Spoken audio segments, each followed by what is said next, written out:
हरे कृष्ण। श्री शुक उवाच। शुक उवाच। सुखदेव गोस्वामी ने कहा। ये श्लोक सुखदेव गोस्वामी के द्वारा उच्चारण होने जा रहा है। तो सुखदेव गोस्वामी परीक्षित महाराज को सुना रहे हैं और महात्मा विदुर को मैत्रेय ऋषि सुना रहे हैं। और सुत गोस्वामी 88,000 ऋषियों को नैमिषारण्य में ये कथा सुना रहे हैं। बहुत रोमांचक है। बार बार हम जब ये कथा जब हम पढ़ते हैं तब देखिए कितना ये जानने का प्रयास करना चाहिए कि कैसे व्यासदेव ने इसकी रचना की है और कैसे भगवान की ये असीम कृपा से हमें ये श्रीमद् भागवतम अमल पुराण हमें प्राप्त हुआ है। सारे पुराणों में सबसे महत्वपूर्ण पुराण, भक्ति प्रदायिनी, और सबसे हमें जानना चाहिए ये व्यासदेव जी ने ये पुराण सबसे इंपॉर्टेंट है और उसको एंड में संकलित किया। सो लास्ट वीक में मैं कुछ एक प्रवक्ता का कथा सुन रहा था तो उन्होंने बहुत इसके ऊपर ही बहुत ज्यादा डिटेल में कहा था कि कैसे इस भागवतम की रचना हुई और उस रचना करने के पश्चात ये अमल पुराण श्रीमद् भागवतम एंड में संकलन हुआ। और ये हम सब जानते हैं, प्रथम अध्याय में हमने पढ़ा है कि सारे उपनिषद पुराणों वेदों का संकलन करने के बाद, सारे लिखने के बाद फिर भी व्यासदेव के मन में आनंद, वो आनंद की अनुभूति नहीं कर रहे। तो हमें ये समझना चाहिए कि ये अमल पुराण है, ये सारे वेदों का, सारे ग्रंथों का राजा है। और आज हमारा एकादशी के दिन हमें इसको पठन करने का सौभाग्य प्राप्त हुआ है, तो हम बहुत ही भाग्यवान जीव है सारे। तो शुक उवाच। तो हम ये देख रहे हैं कि यहाँ पे भगवान वराह का प्रकट्य होने जा रहा है। और आगे श्लोकों में आएगा कि कैसे, हाँ, हम देख रहे थे लास्ट अध्याय में कि कैसे मानव की रचना हुई। सबसे पहले ब्रह्मा जी ने मनु की रचना की और फिर उन्होंने अपने नेक्स्ट जनरेशन को क्रिएशन किया। तो यहाँ पे सबसे पहले सुखदेव गोस्वामी बता रहे हैं कि इति ब्रुवाणाम विदुरम विनीतम। इस प्रकार, इति मतलब देखिए इसमें आ रहा है इस प्रकार। जब विदुर जी ने इस प्रकार बोला, क्योंकि हमने कल जो आप लोग ने श्लोक पढ़ा था उसमें कहा कि मुझे और जानने की इच्छा है, ये भक्त का लक्षण है। क्यूरियोसिटी, जानने की इच्छा बहुत जरूरी है ये चीज। और जानने की इच्छा क्या होनी चाहिए, क्या क्यूरियोसिटी हमारे हृदय में होनी चाहिए कि भगवान ने इस संसार की निर्मिति कैसे की, और इस संसार में मेरा क्या, इस मनुष्य जन्म मिला है मुझे, ये मिलने का सबसे बड़ा कारण क्या है, मुझे क्यों ये सुंदर शरीर मिला है, और सुंदर शरीर मिलने के बाद मुझे इस्कॉन के भक्तों के साथ कैसे जुड़ा दिया, मुझे ये भगवत भक्ति क्यों प्राप्त हो रही है, मैं क्यों भक्तों का संग ले रहा हूं। ये क्यूरियोसिटी होने के बाद प्रश्न पूछने चाहिए। तो विदुर जी देखिए कंटिन्यूअस, आप लोग ऑलमोस्ट मोर देन 8-9 महीने से ये सेशन चल रहा है, ये 3rd चैप्टर चल रहा होगा, लेकिन हर एक बार विदुर जी के प्रश्न निकल रहे हैं और मैत्रेय ऋषि सुना रहे हैं। इसलिए हमें प्रश्न पूछते रहना चाहिए, और हम प्रश्न पूछेंगे तो हमारे साथ साथ लोगों का भी उद्धार, ये भाव है। तो इति इति ब्रुवाणाम विदुरम विनीतम, के विदुर जी पहले श्लोक में, इसके पहले 4 श्लोक में कह रहे हैं कि मेरा बहुत मन कर रहा है कि मैं और भी कथा कहूं। तो सुनो, आप यहाँ स्टॉप मत होइए, कीप डूइंग इट। तो ब्रुवाणम, हाँ, विदुर बोलते हुए, हाँ, और विनीतम, ये बहुत ही सुंदर एक शब्द है विनीतम। तो विनम्रता के साथ, ये बहुत इंपॉर्टेंट है कि विनीतम अतीव नम्र। हम्म? क्योंकि विदुर जी वो व्यक्ति है, ये नम्र क्यों है? भक्त है। ये यहाँ पे भक्त का एक लक्षण प्रकट हो रहा है, विनीतम। हम्म? विदुर जी भगवान श्री कृष्ण के कितने निकट निकट के संबंधी, और एक संबंध था विदुर भगवान श्री कृष्ण के साथ। भगवान श्री कृष्ण भी हम देखते हैं महाभारत की कथा में कि भगवान श्री कृष्ण कितना विदुर को प्रेम करते थे। इतना प्रेम करते थे कि बिन बुलाए घर पे आ गए। हाँ? देखिए, कहा देखा गया है अभी, अभी के जमाने में गेस्ट होते हैं कभी, तो समय का अभाव है, कलयुग का प्रभाव बढ़ रहा है। So when someone is coming, then हाँ, हमें उसको फोन करना पड़ता है कि मैं आऊं। लेकिन पहले के जमाने में ऐसे नहीं था। हाँ, कुछ सालों पहले देखते थे कि हम चले जाते थे और सामने वाले खुश हो जाते थे कि अरे चलो हमारे घर में मेहमान आए। लेकिन आज हमारे कोरोना और ओमनिक्रॉन बाबा के चक्कर में हम देखिए, हाँ, हमारे सत्संग बंद हो गए, परिवार वाले एक दूसरे के घर जाने के लिए डर रहे हैं, परमिशन भी नहीं ले रहे। हाँ, तो यहाँ पे भगवान देखो कैसे पहुंच गए सीधा। हाँ, अतिथि का, किसी और के अतिथि के अतिथेय के थे, लेकिन वो क्या कर दिया, विदुर के घर पे गए और सरप्राइज। देयर इज नो, जैसे हम देखते हैं कि बहुत बार महाराज जी की सेवा करने के लिए मौका मिलता है, तो फिर हम कोई ना कोई भक्त के घर पे ट्रैवलिंग करते हैं। तो जब कोई भक्त अपने घर में महाराज जी को बुलाता है तो ही प्रिपेयर सब, वो कुछ प्रिपेयर करता है, क्योंकि इतने महान व्यक्ति घर में आ रहे हैं। और यहाँ विदुर जी के घर पे साक्षात कौन आ रहा है, भगवान। और विदुर जी को नहीं पता कि हमारी घर पे एंट्री होने वाली है। ये भगवान की कृपा है। और ये भगवान की कृपा क्यों मिली? विनीतम, विनम्र, हाँ, एकदम नम्र भाव। तो ये भक्तों का, ये एक वैष्णव का गुण बताया जा रहा है कि वो नम्र होना चाहिए। ये नम्र भाव सबको डेवलप करना पड़ेगा। कैसे होगा, ये प्रश्न हो सकता है, हाँ, लेकिन इसका एक प्रोसेस है। तो विदुर इतने महान भक्त है, इतने महान भक्त है, इतने महान होने के बाद जिनके इस घर साक्षात भगवान प्रवेश किए हैं, भगवान आए हैं, फिर भी विनीतम है। और हम लोग कभी कभी ऐसा हो जाता है, हमारे घर पे आए हैं, हमारे ये है, हमारा वो है, ये गर्व हो जाता है हमें। तो विनीत होना है हर एक व्यक्ति को। वो वास्तव में आध्यात्मिक जीवन की पहली सीढ़ी है। इसलिए जो गुण होने चाहिए ना भक्तों में, उनमें से सबसे महत्वपूर्ण गुण है विनीतम, नम्र होना चाहिए। वो विनम्रता है। तृणादपि सुनी चैन, जो घास का तृण है ना, उससे भी अधिक विनम्र होना चाहिए। चैतन्य महाप्रभु हमें शिष्टाष्टकम में बताए। चैतन्य महाप्रभु ने हमें सिर्फ 8 श्लोक दिए, उसमें से एक श्लोक में ये विनम्रता, ये विनम्रता एक श्लोक है, 3rd नंबर श्लोक। लेकिन हम देखे कि अभी कभी हम कुछ सेवा करते हैं, कुछ होता है, हमें कभी कुछ सुनना भी पड़ जाता है। हाँ, और चलिए सेवा में नहीं, ऐसे ही कोई भी हमारे परिवार में ऐसे कुछ हमें ऐसे लगता है कि हमारे साथ कुछ बुरा हो रहा है, तो हम लोग क्या होता है, हमारा विनीत, हमारा नम्र भाव निकल जाता है। देखिए, हाँ, विनीत होना मतलब, नम्र होना मतलब ये नहीं है कि जो हमारे साथ अच्छे अच्छे हैं उसके सामने भी तृणादपि भाव दिखाए। विनीत होने का मतलब ये है कि जो हमारे साथ बुरा कर रहे हैं, गलत कर रहे हैं, दुष्व्यवहार कर रहे हैं, तो भी उसके साथ विनम्रता से हमें डील करना। हाँ? उनको कभी भी पलट के वैसे ही टिट फॉर टैट सुलूक नहीं करना,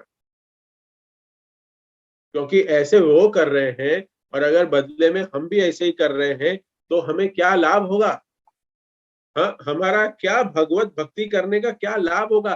दुनिया वाले कहेंगे अरे बाबा आप भी तो वही हो, कंठी माला तिलक लगा के बैठे हो, लेकिन आप में तो कोई ट्रांसफॉर्मेशन हुआ नहीं है।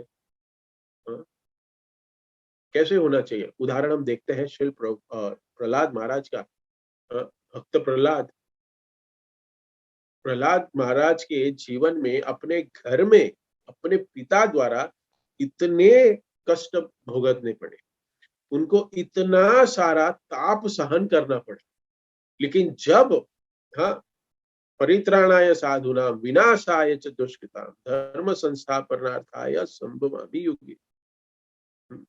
मैं भक्तों की रक्षा करने के लिए जब मैं आता हूँ, तो फिर भक्त क्या कह रहे हैं? नरसिम्हा भगवान प्रकट हुए और वो उन्होंने क्या किया? प्रहलाद महाराज को पूछा वरदान मांगो, क्या चाहते हो तुम, क्या?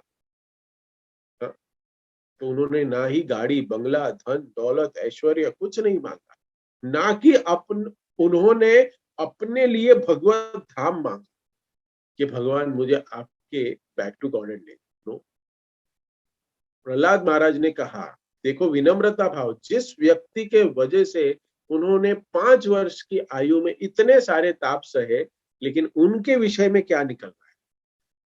होता वो अज्ञानी है, उनको नहीं पता आपके गुणवत्ता। इसलिए हमें सोचना चाहिए कि कोई भक्त प्रचार करने जा रहा है, और अगर सामने वाला व्यक्ति कोई प्रचार जिसको कर रहा है और वो कृष्ण भक्ति एक्सेप्ट नहीं कर पा रहा है, इसका मतलब ये नहीं है कि वो अधम है, नहीं, वो अज्ञानी है, उसको ज्ञान देना पड़ेगा।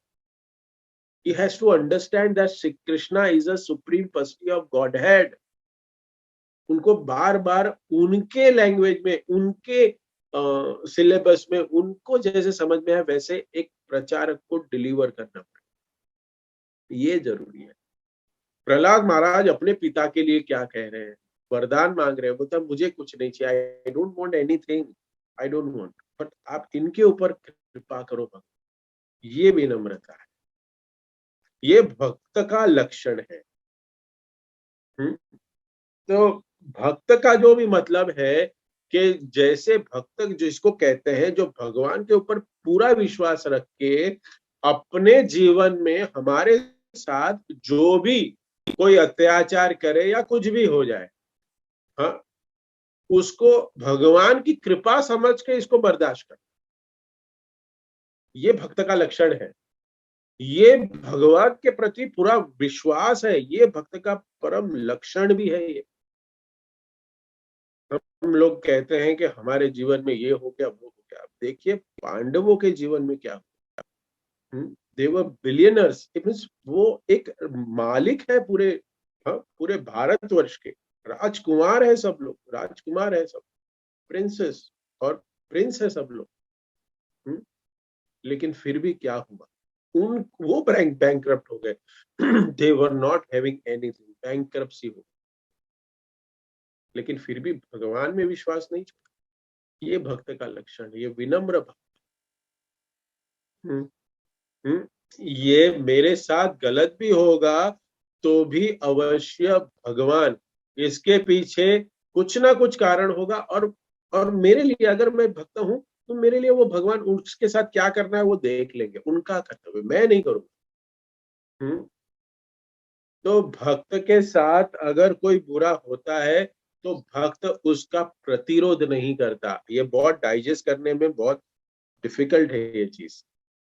हाँ, तो फिर प्रश्न उठता है कि अर्जुन ने क्यों किया, अर्जुन ने युद्ध क्यों किया, प्रश्न उठता है यही। हाँ, प्रभु जी बहुत बता रहे हैं आप 5 मिनट से, लेकिन फिर अर्जुन ने युद्ध क्यों किया? हाँ, अगर दुर्योधन गलत कर रहा था तो अर्जुन युद्ध करने क्यों उतरा? हाँ, उसको विनम्रता का प्रदर्शन करना चाहिए था अर्जुन को, और विनम्रता प्रदर्शन करते हुए कहना चाहिए था भाई वाह वाह वेरी गुड, चल तेरे को जो चाहिए ना तू ले ले, चलो हम जो भी है 5 गांव भी नहीं दे रहा है ना, चलेगा, चलो नहीं चाहिए हम जी लेंगे कैसे। लेकिन वैसे नहीं किया। हा?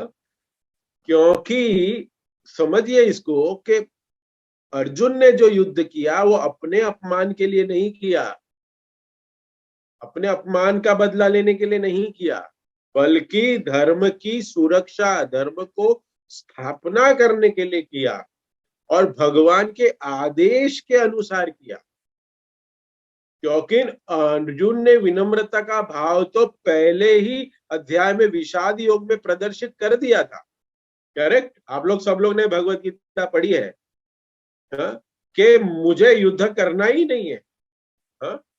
मुझे युद्ध कोई करना नहीं है, मुझे तो इस संसार के राज्य की भी कोई अभिलाषा नहीं है। अगर मुझे स्वर्ग भी मिले ना तो भी मुझे युद्ध नहीं करना है। इस युद्ध में अगर मैं हार जाऊंगा तो भी चलेगा, लेकिन जीतने के बाद भी मुझे क्या प्राप्त होगा? मुझे ये जीत है उसमें भी पराजय दिखाई देती है, क्योंकि अपने लोगों को मारकर मुझे क्या मिलेगा? मैं सिर्फ राज्य प्राप्त करूंगा, क्योंकि इस युद्ध में तो बहुत सारे लोग मारे जाएंगे और इस लोगों में मेरे सगे संबंधी होंगे। ऐसा राज्य प्राप्त करके मैं क्या करूंगा? ये विषाद योग था पूरा अर्जुन का। इतना हमें समझना चाहिए कि वो युद्ध भी केवल अर्जुन और पांडवों के, अर्जुन, पांडव और कौरव, जो कौरव ने अपमान किया था पांडव के, उसके लिए नहीं हुआ था। वो उस समय की मांग थी, इट वॉज नीडेड, बिकॉज भगवान आए थे और भगवान चाहते थे कि ये अधर्म हो रहा है, उसको अधर्म को मुझे मिटाना है। उस समय हम देखते थे कि मुख्य नेता थे, हस्तिनापुर के जो मुख्य नेता थे, जब वो राज्य की स्त्री की रक्षा नहीं कर पा रहे थे, उनकी सम्मान की रक्षा नहीं कर पाए, तो फिर दूसरों की रक्षा कैसे कर पाएंगे? साधारण स्त्रियों के और साधारण नागरिक है, उसकी रक्षा कैसे होगी? जबकि ये राजकुमारों के साथ, पांडवों के साथ ऐसा व्यवहार हो रहा है, तो नॉर्मल व्यक्ति, कहते हैं ना कि कोई ऐसे व्यक्ति के साथ होता है तो हम किस खेत के मूली है, हमारे साथ क्या होगा? तो वो साधारण जीवों का क्या हाल होगा? इसके लिए धर्म की स्थापना करने के लिए अर्जुन को चुना गया। यहाँ सुखदेव गोस्वामी बता रहे हैं कि सहस्त्र शेषणा चरणोपधानम, विदुर जी ऐसे भक्त थे जो सहर्ष शेष, सहर्ष, बहुत ही आनंद के साथ, खुशी के साथ, हम देख सकते हैं कि भगवान से शीर्षा, भगवान श्री कृष्ण ने, हम देखते हैं कि भगवान श्री कृष्ण को यहाँ बहुत सुंदर एक ये कहा गया है, क्या कहा गया? एक उपमा दी है, सहर्ष, यहाँ पे तात्पर्य में पहले ही लाइन में प्रभुपाद लिखते हैं, यहाँ सहर्ष कृष्ण शब्द अत्यंत सार्थक है, सार्थक है। सार्थक क्यों कहा गया है? उसका मतलब यह है कि जिसके पास बहुत सारी शक्तियां है, जो सुंदर सुंदर लीलाएं करके सर्वशक्तिमान है, अद्भुत कार्य भी कर रहे हैं, और सुप्रीम पर्सनैलिटी है, उसको कहते हैं सहर्ष शिष्ण। और आगे कहते हैं चरणोपधानम। चरणोपधानम का मतलब क्या है? कि चरण कमल, और उपधानम मतलब तकिया। तो यहाँ पे एक लीला बता रहे हैं, ये सुंदर लीला है कि विदुर जी जब भगवान श्री कृष्ण उनके घर पे आए थे, बिन बुलाए मेहमान, वो भी कौन? Supreme personality of godhead. ये विदुर जी का क्या है? विदुर जी के भक्ति की परिभाषा है। कहते हैं ना, 8 प्रकार के, 9 प्रकार की हमारी भक्ति की अलग अलग स्टेप्स हैं, उसमें से उच्च स्तर में शुद्ध प्रेम में जो बैठे हुए हैं, जो जो शुद्ध नाम ले रहे हैं, उसके भी ऊपर एक स्टेप है, वो है विदुर, विदुर जी, जिनके घर पे बिन बुलाए मेहमान आते हैं, वो भी कौन? भगवान आते हैं। तो ये कौन सोच रहे मन में, ये कौन है? ये मैत्रेय मुनि ये भाव प्रकट कर कि मेरा सौभाग्य देखो क्या है कि ऐसे व्यक्ति को मैं भागवत सुना रहा। वो अपने आप को, मैं जो स्टूडेंट है, क्वेश्चन करने वाले हैं विदुर जी, लेकिन यहाँ पे भाव मैत्रेय मुनि का भाव बह रहा है। क्या भाव है वो आगे के 2 लाइन में बताए। मैत्रेय मुनि विदुर जी से इतने प्रसन्न थे क्योंकि एक एक इंटेलिजेंट क्वेश्चन पूछ रहे थे, और भगवान की भक्ति करने के लिए, भगवान की का जो प्रेम है उसका आस्वादन करने के लिए, हमें आस्वादन देने के लिए विदुर जी पूछ रहे, क्योंकि वो तो घर पे तो ऑलरेडी आस्वादन ले चुके थे। हाँ? और यहाँ पे वही है, चरणों पधारो। हम्म हम्म उनको प्रेम से खिलाया। हम्म विदुर जी के पत्नी ने कितना प्रेम से उनको खिलाया, और जो भी है, ऐसे नहीं कि पनीर की सब्जी बनाई होगी और 10-12 प्रकार के व्यंजन बनाए, सडनली आ गए, सडनली भगवान आ गए। और जो घर में था उस देके भगवान का स्वागत किया। हम्म इतना आदर दिया। हम्म तो उस समय भगवान बहुत ही प्रसन्न हुए। भगवान प्रसन्न थे भक्त के ऊपर, इसके लिए चले गए। आई कम, आई गो, मैं आऊंगा तुम्हारे घर पे।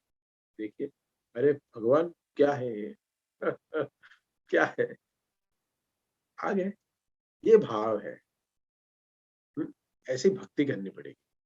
हम्म तो हम देखते हैं कि ये बहुत सुंदर ये अ, एक इंसिडेंट है ये, एक महाभारत का है, कि हम देखते हैं कि भगवान उनके घर चले गए और विश्राम कर रहे थे, कि ट्रैवल करके आए थे भगवान। हम्म, तो भगवान रेस्ट कर रहे थे, जब जब वो बेड पे रेस्ट कर रहे थे, तभी विदुर जी कहाँ बैठे थे, उनके सर के पास नहीं बैठे, ऑलवेज चरण कमल। हाँ, वहां पे भी हमने देखा, वापस एक गलती करेगा दुर्योधन, चरण के पास इसके पास बैठ जाएगा, सिख के पास, मस्तक के पास बैठेगा, और फिर भगवान नहीं देख पाएंगे। विदुर जी क्या कर रहे थे, उनके चरणों पे पास बैठ के, और विदुर जी कितने एज में बड़े हैं, हाँ, लेकिन भगवान ने उस सेवा का मौका प्रदान किया, क्योंकि विदुर जी को जानते हैं वो, कि ये मुझे अपना सर्वस्व मान बैठा है। ये समझ चुका है कि मैं ये यहाँ लीला करने आया हूँ, मैं एक साधारण मनुष्य नहीं हूँ। मैं पूर्ण पुरुषोत्तम हूँ, ये जान चुका है मेरा भक्त। इसके लिए उनको सेवा का मौका प्रदान देते हैं।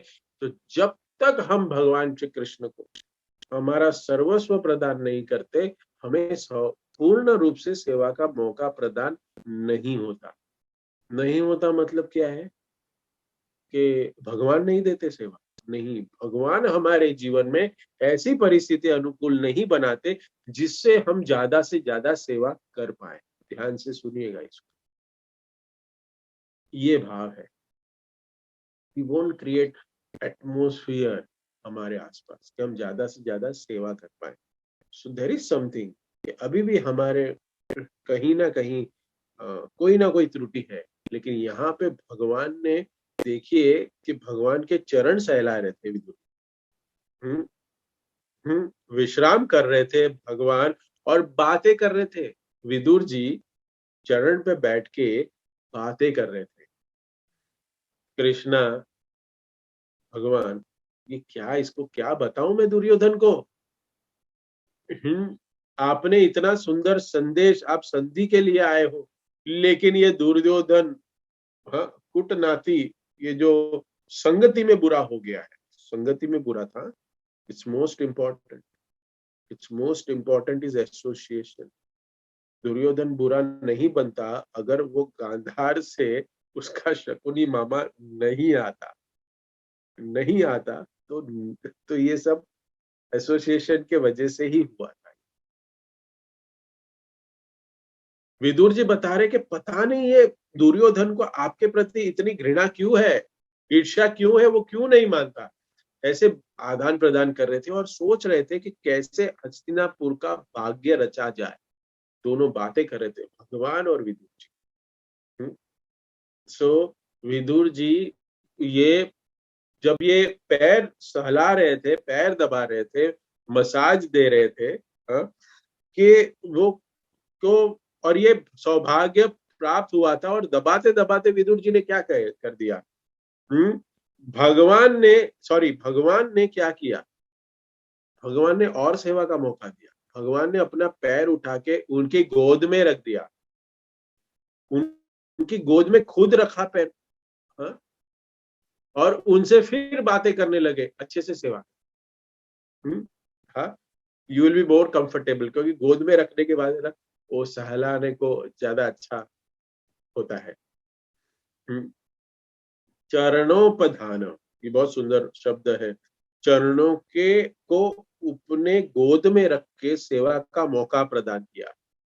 हम्म और उसके बाद प्रहर्ष रोम भगवत कथायाम, प्रहर्ष रोम भगवत कथाया। रोम, जो हमारे रोम है ना, गुजबम जिसको हम कहते हैं इंग्लिश में, ये हमारे जो बाल है। हाँ, जब कोई हमारे रोमांच हो जाता है कभी हमारे, तभी हमें है ना ये हमारे बाल खड़े हो जाते हैं। रोम खड़े हो जाते हैं। तो उनके रोम, किसके रोम खड़े हो गए? मैत्री मुनि के रोम खड़े हो गए जब उन्होंने ये पिक्चर को अपने हृदय में देखा। हाँ, इसलिए भगवान की एक बहुत सुंदर बुक है, अभी मुझे याद आ गया, आर्ट ऑफ चैंटिंग, जप करने की कला। हम जब जप करते हैं, उसमें भगवान की सारी अष्टकालीन लीला का वर्णन किया है।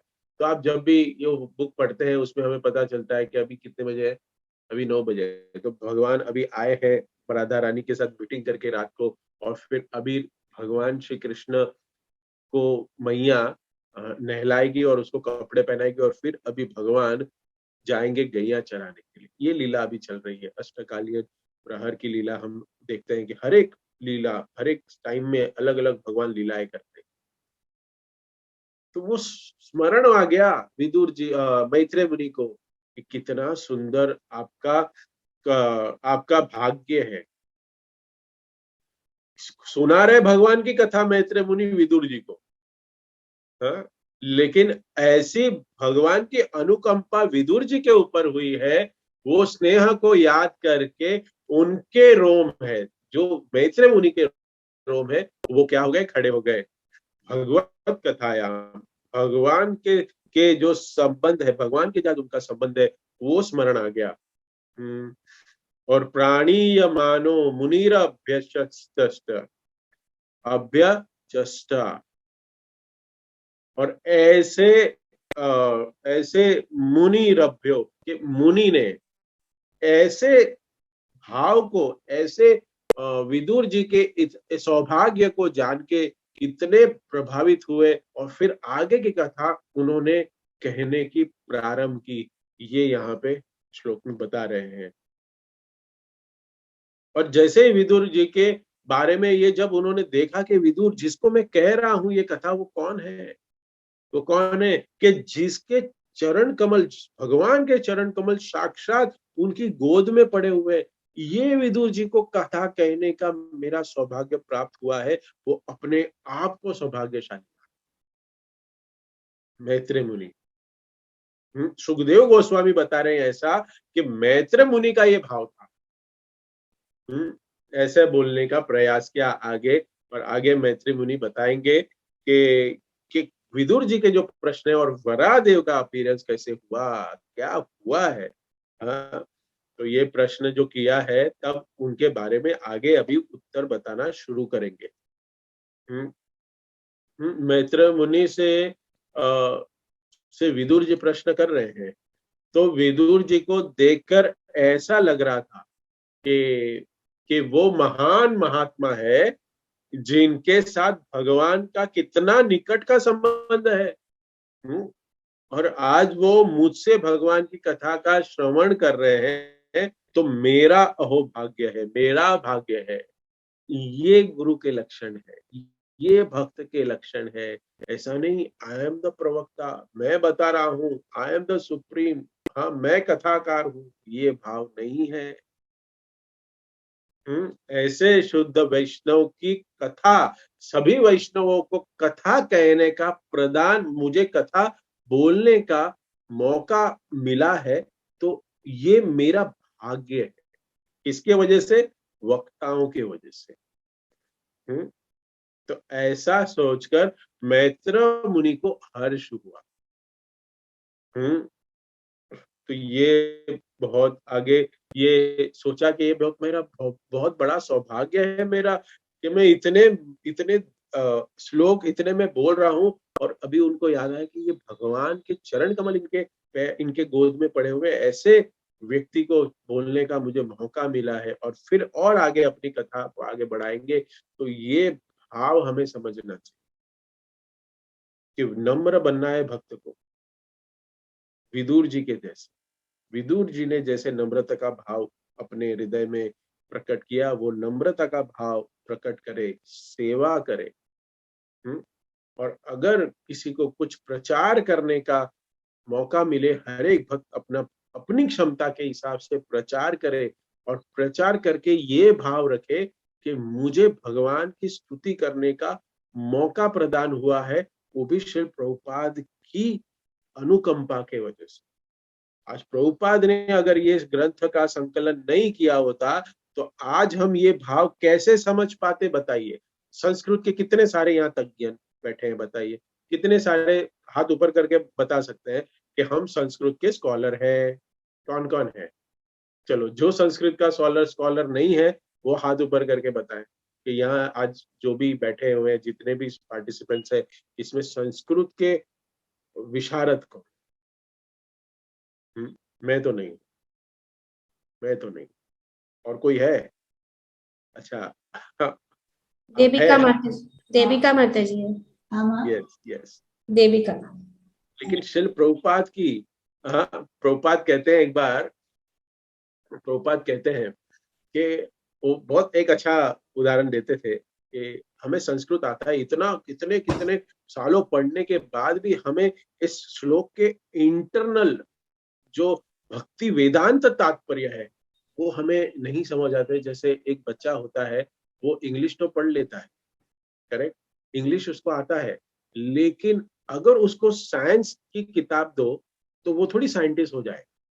No, he has to refer. अगर वो साइंस की किताब पढ़ के, इंग्लिश आ रहा है, साइंस की किताब इंग्लिश में लिखी है, लेकिन उसको समझना पड़ेगा।